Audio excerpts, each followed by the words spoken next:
ഞാൻ നിങ്ങളെ പരിചയപ്പെടുത്തുന്നത് മോർണിംഗ് ഗ്ലോറി വിഭാഗത്തിൽപ്പെട്ട ഒരു ചെടിയാണ്. ഇതിൻ്റെ പേര് റെയിൽവേ ഗ്ലോറി എന്നാണ്. ഇതിൻ്റെ അല്ലെങ്കിൽ റെയിൽവേ ക്രീപ്പർ എന്നൊക്കെ പേരുണ്ട്. ഇതിൻ്റെ സയൻറ്റിഫിക് നെയിം എന്ന് പറയുന്നത് ഐപ്പോമിയ കേറിക്ക എന്നാണ്. അതായത് കെയ്റോയിൽ നിന്നാണ് ഇതിൻ്റെ ഉത്ഭവം എന്നാണ് പറയപ്പെടുന്നത്. ഇത് ഓസ്ട്രേലിയയിൽ നിന്ന് വന്നതാണെന്നും പറയുന്നുണ്ട്. അവിടെ നിന്നൊക്കെ നമ്മുടെ നാട്ടിൽ ഇതിൻ്റെ ഭംഗി കണ്ട് കൊണ്ടുവന്നതാണ്. പിന്നെ അത് കാലക്രമേണ ഇത് ഒരുപാടങ്ങ് വളർന്ന് അത്ര പിന്നെ ശ്രദ്ധിക്കപ്പെടാതായി എന്നുള്ളതാണ് മനസ്സിലാക്കാൻ കഴിയുന്നത്. ഇതിന് റെയിൽവേ ഗ്ലോറി എന്ന് പറയാൻ കാര്യം നമ്മുടെ റെയിൽപാതയുടെയൊക്കെ വശങ്ങളിൽ ഇത് ഇഷ്ടം പോലെ കണ്ടുവരുന്നുണ്ട്.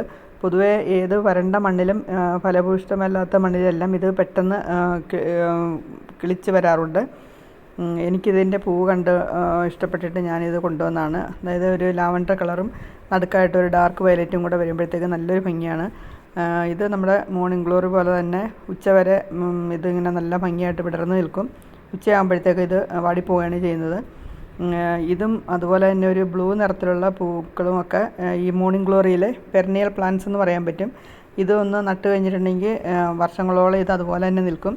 മറ്റുള്ള കൂടുതലും മോർണിംഗ് ഗ്ലോറിയിലെ പൂക്കളൊക്കെ ചെടികളൊക്കെ ഒരു പിങ്ക് കളറുള്ളതൊക്കെ ഒരു സീസണിൽ മാത്രമേ ഉണ്ടാവുകയുള്ളൂ. അത് കഴിയുമ്പോഴത്തേക്ക് അത് നശിച്ചു പോയിട്ട് അതിൻ്റെ വിത്തുകളിൽ നിന്നൊക്കെ പുതിയ ചെടികൾ ഉണ്ടാകുന്നതായിട്ടാണ് കാണുന്നത്.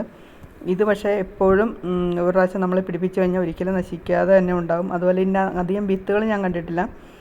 ഇതിൻ്റെ വള്ളി നട്ടിട്ടാണ് നമുക്ക് പുതിയ ചെടി ഉണ്ടാക്കിയെടുക്കാൻ പറ്റും.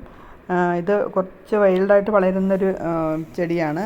ഇതിനെ നമ്മൾ ഒതുക്കി വളർത്തുകയാണെങ്കിൽ ഒരുപാടങ്ങ് പടർന്നു പോകാതെ നമ്മൾ ഒതുക്കി വളർത്തുകയാണെങ്കിൽ നല്ലൊരു ഭംഗിയായിട്ട് ഇഷ്ടംപോലെ ഫ്ലവേഴ്സ് തരും.